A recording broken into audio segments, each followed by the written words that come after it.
სახელითა მამისათა და ძისათა და წმინდისა სულისათა.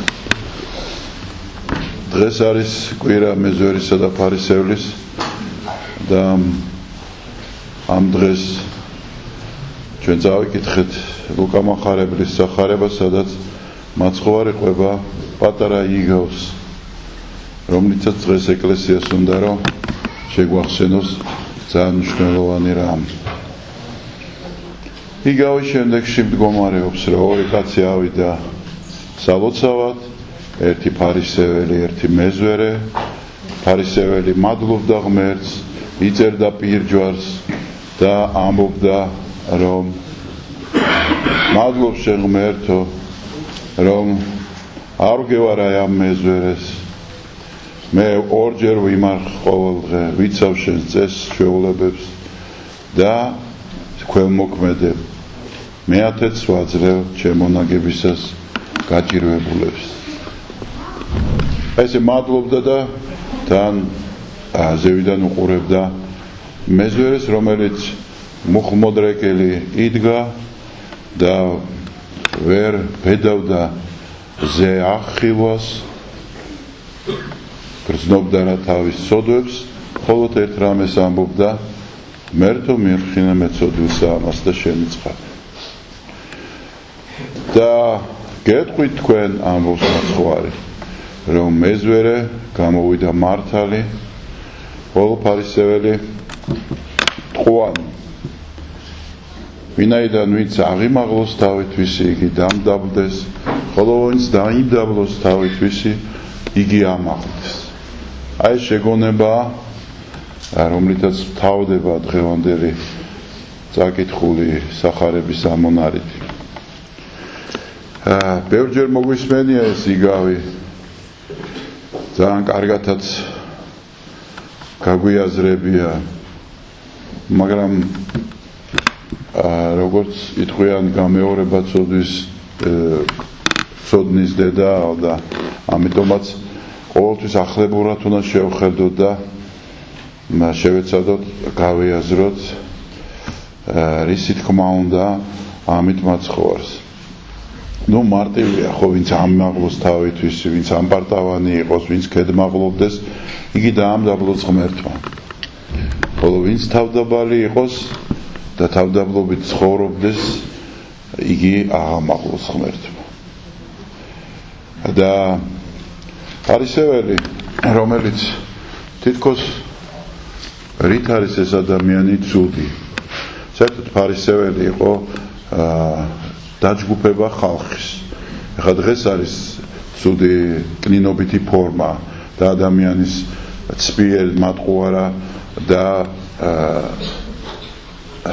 ორგულ ადამიანს ვეძახით ფარისეველს. ხო? როგორც თქვა, იუდას ვეძახით გამყიდველ ადამიანს და ასე შემდეგ, ხო? მაგრამ ფარისეველი იყო ჩვეულებრივი დაჯგუფება, რომლებიც გამოირჩეოდნენ რიგორისტული მიდგომებით, მკაცრი მიდგომებით, რელიგიური. ისინი არ იყვნენ სამოდელოთა დასიდან, მაგრამ იყვნენ ენთუზიასტი მრევლი, რომელიც აი ამ დაჯგუფებაში გამოირჩეოდა ესე, რომ მკაცრად განჟის სხვისი და მკაცრი ცხოვრების წესით. და ესე ითხოვდნენ ყველას, გაწვალებდნენ ხალხს, მოკლედ, რომ თქვა. ესეთები იყვნენ კიდევ სადუკვეველები, რომლებიც ისიც სხვა დაჯგუფება იყო. და ესე დაჯგუფებები რელიგიურები ამ ნამდვილი ეკლესიის შიგნით ძველი აღთქმისეულსა ბევრნი იყვნენ. მაგრამ დღეს უკვე ფარისეველი აინიშნავს ადამიანს, რომელიც არის სიტყვით ერთის მთქმელი, ხოლო საქმით მეორის გამკეთებელი. და აი ფარისეველი ცუდს არაფერს არ ამბობს.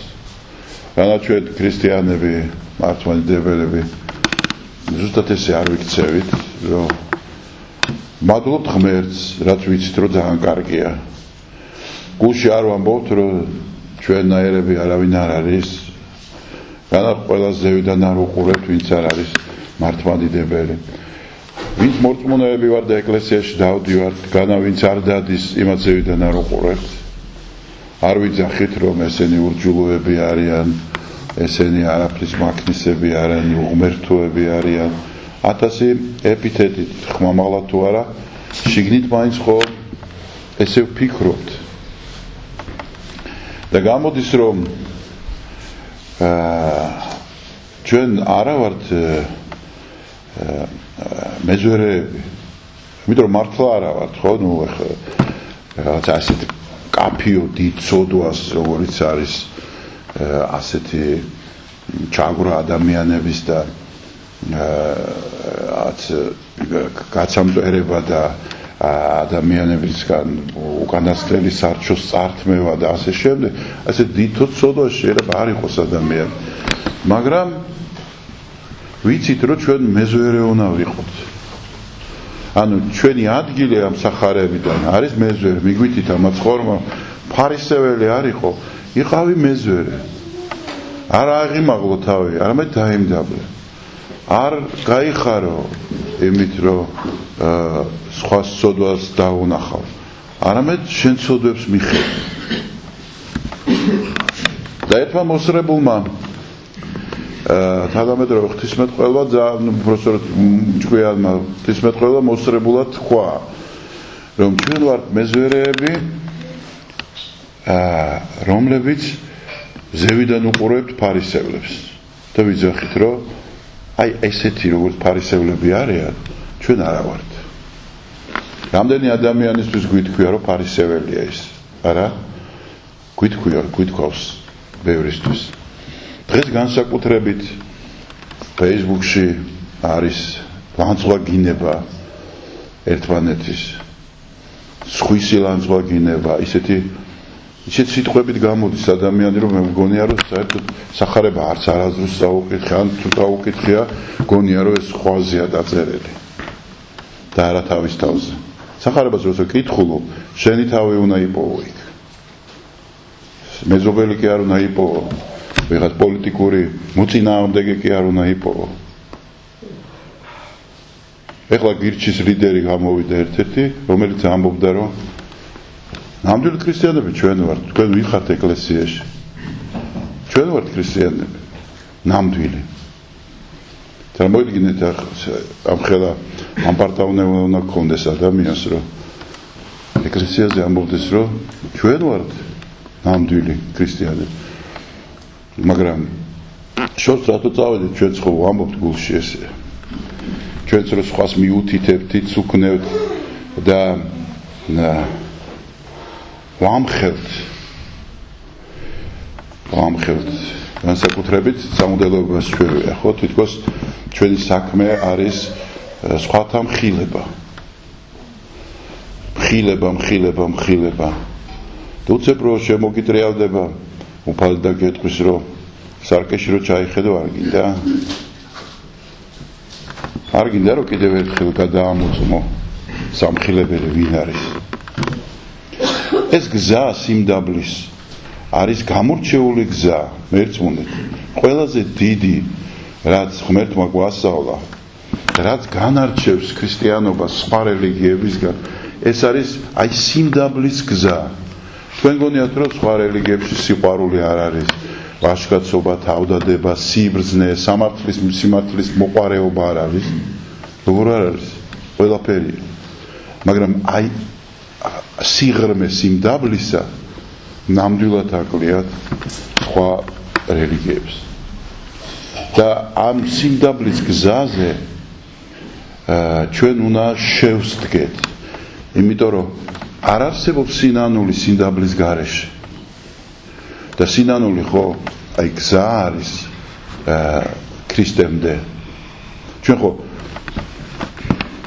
არაფერი არ აქვს მისატანი ღვთის წინაშე, რომ წარუსდგებით. რა ძღვენი მიგვაქვს? ვერაფრით ვერ დავიკვეხნით, ხო? არაფერში არ ვარგივართ. და ძღვენი რაც შეიძლება მიიტანო, არის ცრემლი, სიხარულის ცრემლი. პირველი იმისა, რომ მის წინაშე დგეხარ და მეორეც იმის, რომ გრძნობ იმედს, რომ შენ ხარ არა მსაჯულთან, არამედ შენ ხარ მამასთან. და სახარება მთლიანად არის გაჟღენთილი ამ მამობრივი სიყვარულის იდეით. აღარ გიწოდებთ მე თქვენ მონებად, არამედ თქვენ ჩემი მეგობრები ხართ. და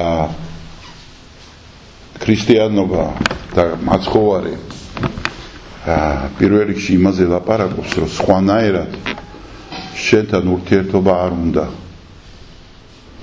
ჩვენ ჩამოვალაბორანტებთ ხოლმე ხო თანამშრომელს, რომელიც სუდად იქცევა. არ მუშაობს, დავაყენებთ ქვედას საფეხურზე, იმის ქვედაზე.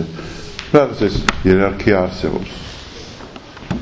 და ღმერთი ესე არ გიყურებს. ღმერთი მხოლოდ გიყურებს როგორც ძეს. სხვანაირად შენ მასთან ვერ იქნები როგორც მონა, ვერ იქნები როგორც მსახური, ვერ იქნები როგორც გარიყული, ცოტა იქ კუნჭულში 60-ისაში დამაყენი არ მინდა ახლოს. არა, შენ ხარ ძე, ან ძე ხარ, ან არა ხარ. იმიტომ რომ ის პატივი, რომელიც მოგანიჭა, თავისი ამ პატივის მონიჭების ერთგული თვითონ რჩება. ეს ჩვენ შეგვიძლია ესე, რომ ადამიანს გადაუარო. ამაზე ლაპარაკობს მთელი სახარება და დღევანდელი სათქმელიც ეს იყო, რომ სიმდაბლე სინანულით არის ძეობის გზა და მერთმა მოგცეს ეს ძეობის სურვილი და ამ გზაზე სიარულის ძალა. მერთმა დაგლოცოთ და გაგახაროთ.